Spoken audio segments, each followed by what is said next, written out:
Welcome to Mark D. Maker. My name's Mark Taylor. Today we're going to be focusing on the eyes and the feet of a little black-capped chickadee in fine detail.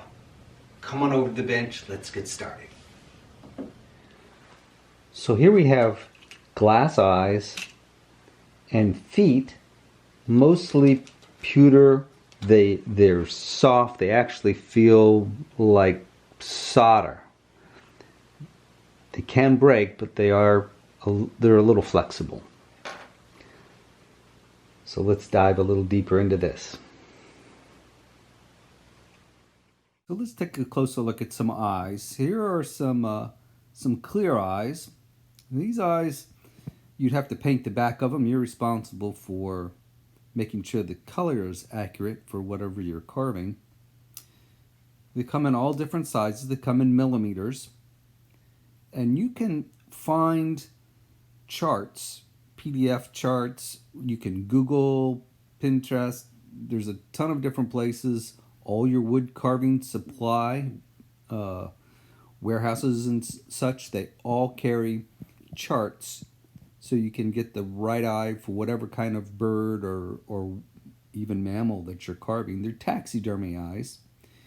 They come in different qualities as well. Some come with wires, as you see, like the one in my hand here. The one on the white board there, they come kind of like shrink wrapped to a piece of white cardboard. They don't have wires. Those are actually a competition grade, those particular ones. And they're relatively inexpensive. Around $2 you can expect to pay for a set of what they call decoy eyes, and if you get into competition eyes, maybe $2.50. These are real high quality mallard eyes I bought in case I was going to compete with the mallard carving, so I have those available when I need it. And it all has to do with clarity and the pupil being centered properly and colored properly and having the right depth. So bird feet. If you're competing, you'll need to read the rules, because if you're high enough in the ranks, you'll have to make your own feet. But as a novice, you can buy these, I believe these are pewter feet, and you can curl them around a branch. Here's an unfinished bird that I have, and you can see what the feet kind of look like there. You can bend those right around a branch or something like that, and they look very realistic. And that's great. Perfect for when you're starting out up to a certain point. I always put a coat of gouache or gesso on these to make them easier. They'll hold paint better. Here's now some of these feet. They come in different parts. These particular ones come in two parts. That it's got a hole in it where the leg goes in. So this part is very flexible. You could wrap this completely around a branch, drill a small hole, and then all the support is going straight up and down from the bird into the branch. I've altered this one, and this is if you have a bird that's in a sitting position. You obviously don't want it to have this long leg if it's on a branch or something like that. So you can imagine, it being on a branch and the feet are just barely visible like that. So you can alter them, and this is a homemade one. So this is made out of copper wire. I tried using other things, and copper is stiff enough that it holds its shape and form. And then a two-part epoxy covering on it. And I put it on just pretty heavy and carved it down to fit around the foot like this.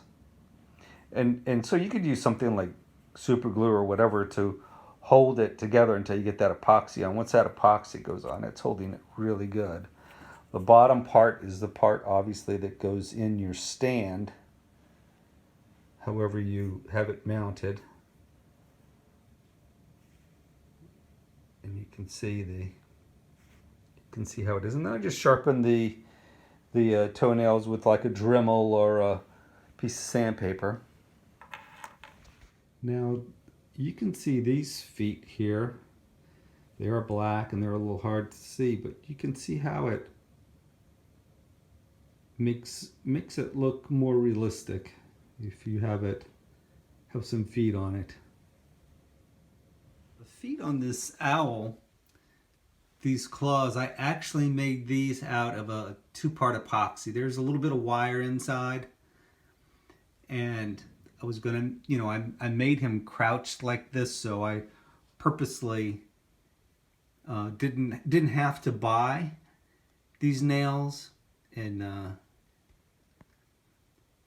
purposely did it like this. Now the part coming down over top of the nails, I used, I can't remember what I used, this the two-part epoxy or plastic wood for it, but I commonly use both plastic wood and two-part epoxy. And with my American Kestrel here, I made these feet. These are homemade feet. These are 16 gauge wire. And I really didn't spend as much time as I should have on them. But the bird and hole came out pretty good. Alright, so here's the products I use. I use both the plastic wood and the epoxy putty. Now that's not plumber's putty. Don't use plumber's putty because plumber's putty will never dry. Epoxy, two-part epoxy, where you mix it and you have like 10-15 minutes to work with it. Epoxy putty to seek the eyes, or I've used plastic wood. Plastic wood is an acetone base, so it does have a strong odor. You want ventilation when you use it. Don't inhale it. And the lid is on the bottom. So if you store it with the lid on the underside, it'll last a lot longer. It won't dry out on you as quickly. To thin out the plastic wood, you use acetone. And to slow down the drying, because it dries really quick, you can add a drop of mineral oil and it'll slow the drying way down. Just be careful, don't use too much mineral oil, just a drop at a time until you can get the mix right. Now here I used plastic wood because I ended up taking too much off of the side of the cheek of this little guy. You can burn plastic wood, but you want to be careful with it. Those fumes are toxic. So take it outside, make sure it's not right over your face. And that beak is two-part epoxy because I made the beak too short. I'd given up on this once before and was just going to trash it, but I decided, it's still workable. I'll do some repairs and it'll be fine. Quick note, if you are going to burn plastic wood, put it on a very, very low setting. It burns extremely quickly. Now here I'm taking the eyes off the backing board that they come with, and this is the two-part epoxy. and I was not pleased. This epoxy was already fairly hard, really dry. I tried working with it, um, just not satisfied with it. Ended up not using it. I got Magic Sculpt. Now, Magic Sculpt is quite an investment. It's a two-part resin. The resin and the hardener, part A and part B, you mix them together. This is high quality resin. It's a sculptor's resin. What I did here is I put less hardener and more resin, so it'll take a long time to dry, but it will dry. You can mix this with water and thin it out, water soluble, which is awesome. Really no fumes. There's fumes that will come off the hardener when you open the container for the first time. It smells like ammonia. But after the first time, I really don't notice it. Here I'm mixing it up into a very pliable, thin putty, adding water along the way. So much more easy to use than the plumber's epoxy. That stuff dries really quick too. I tried a test run of it and it dried before I could even do anything with it. Now I'm going to take the bird and I'm going to fill that eye cavity completely full. Kind of smooth it out a little bit so it's full.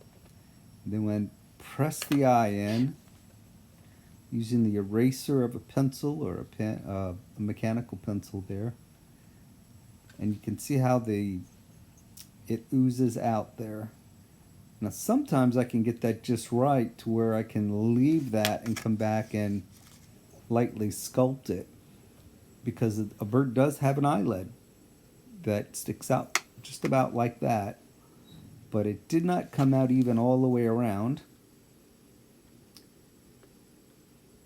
A little heavier in some areas than others. And so I will kind of smooth it out a little bit. Let's get the eyes positioned properly.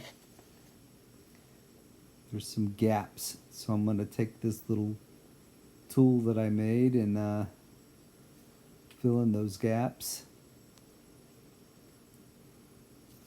And before this dries, I will wipe the eye off so the epoxy doesn't stick to the eye, the glass eye.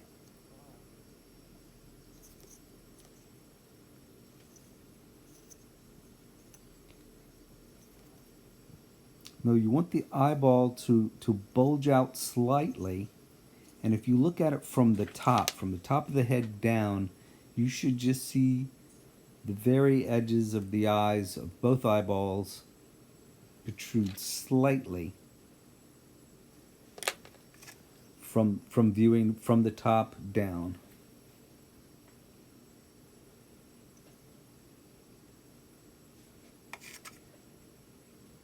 Here I'm cleaning up a little bit, taking some of the epoxy out of some of the burn lines. Epoxy doesn't burn very well. If you go in with a burning pin to try to burn it, it doesn't burn very well. So try to clean up the burn lines. And here I'll be using the plastic wood.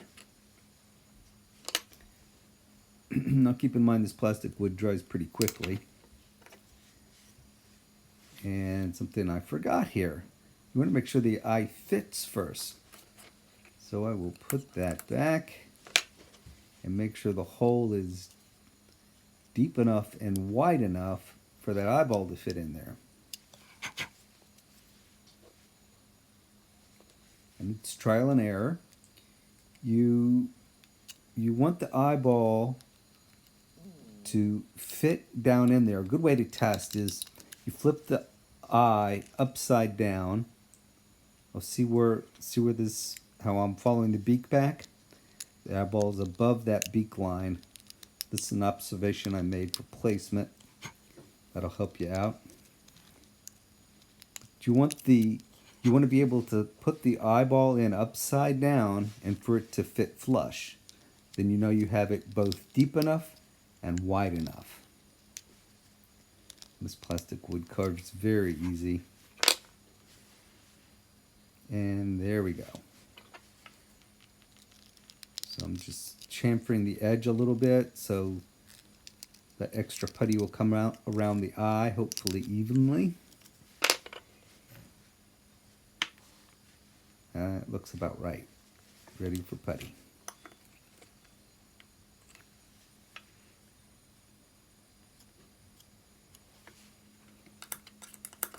Fill the eye cavity there. Make sure that that's closed up nice and tight because it dries so quick. Uh-oh, drop the eyeball. Quick, get it. Hurry.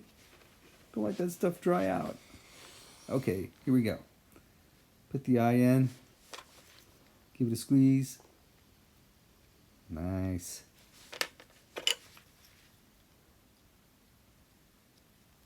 And already this is starting to dry.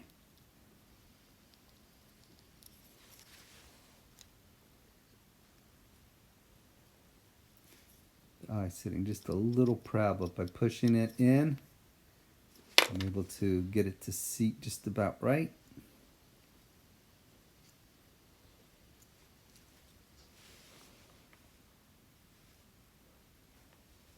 That's looking about right. And you can see that's dry already. It's just flaking off there. I'll come back and clean that up later. What I'll do is I'll clean these up as I'm getting ready to paint it.